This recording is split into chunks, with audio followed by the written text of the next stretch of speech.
court Mohammad ओस्मारून जो सिंध जे माज़ूर ॿारनि खे तालीम समेत समूरियूं सहूलतूं फ़राहम करण लाइ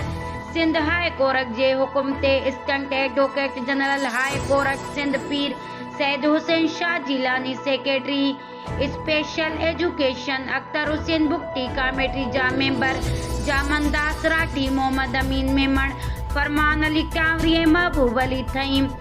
स्पेशल एजुकेशन सां गॾु जे स्कूल जो दौरो कयो माज़ूर ॿारनि सां कचहरी कई उन्हनि सां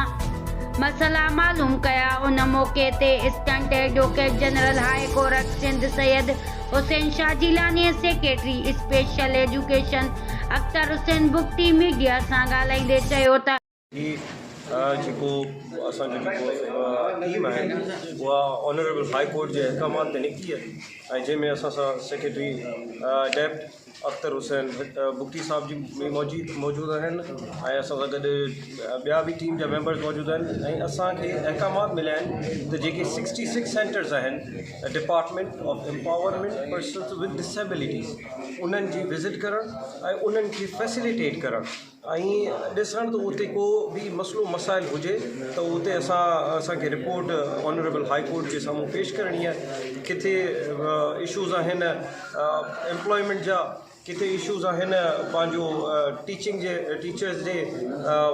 ट्रेनिंग्स जा ऐं किथे वरी कंस्ट्रक्शन जा त इहे मुख़्तलिफ़ पहलुअनि ते असां पूरी पंहिंजी रिपोर्ट्स ठाहींदासीं ऐं पंहिंजो जेकी असां राय प्रिंसिपल्स खां ऐं जेके इंचार्ज उन्हनि खां वठूं पिया ऐं इनशाला असां उहा 30 तारीख़ ते असां पंहिंजो हाई कोर्ट में जमा कराईंदासीं ऐं कोशिशि कंदासीं त जीअं असांजा ही जेके मासूम ॿार आहिनि जंहिंखे पूरो हक़ु आहे ओतिरो ई हक़ु आहे जेतिरा नॉर्मल ॿारनि खे हक़ु आहे उहो असां हिननि खे फैसिलिटेट कयूं उन्हनि खे एतिरियूं हिते